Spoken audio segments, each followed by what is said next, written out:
love it when new business clients come in because it's a whole new fresh start. Like there's no bad habits. And for any business client that I've helped to basically get to a state where they are financially healthy, we've got to beat all those bad habits out of them from the past. And for a new client that comes in, we talk about, hey, when the cash comes in the business, you're going to allocate so much to profit, you're going to allocate so much to wages to pay yourself, you're going to allocate so much for taxes, and then leave the rest left over for expenses so you don't spend more than the business can afford. And that also leads you into a position where you actually are profitable because you're not wasting money on stuff the business doesn't need. Especially being a startup, you need to try and keep every dollar to reinvest back into the business. And you've got to be wise about your money, especially if you don't have a lot of capital when you start your business. But here's the thing, if every client that I have seen where they have ATO payment plans, they have a history of maybe where we're about to go into a liquidation style arrangement like a SBR, or even just a liquidation to set up a whole new business and do a restructure, it's really hard to create new habits. And the reality is maybe you're not that stage where you have to go into liquidation, but creating new habits can be really bad, particularly if you've got so much debt you need to pay off. It might be that you're going from one payment arrangement to another payment arrangement.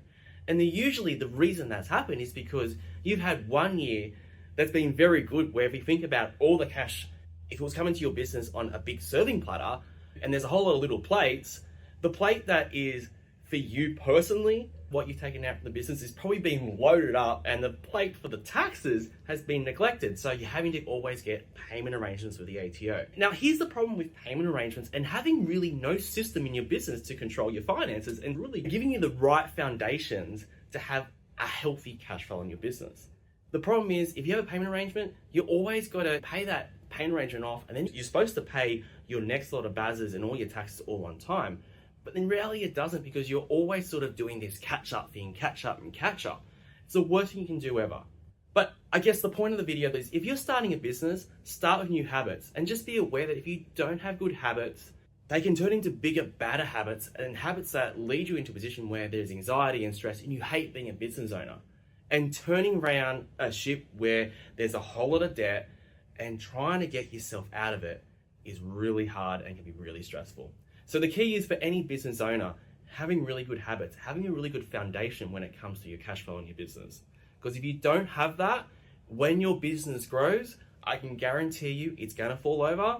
And then I'm going to be recommending you, as your accountant, to see the liquidator, to do a liquidation or an SBR to reset your business. And look, if you are in that state where you do need to go in that, we can reset the business and we can create new habits. We can create better habits that support a healthy business. And then when you've got a healthy business, everything starts flourishing and you start winning in life. So good habits, they're important.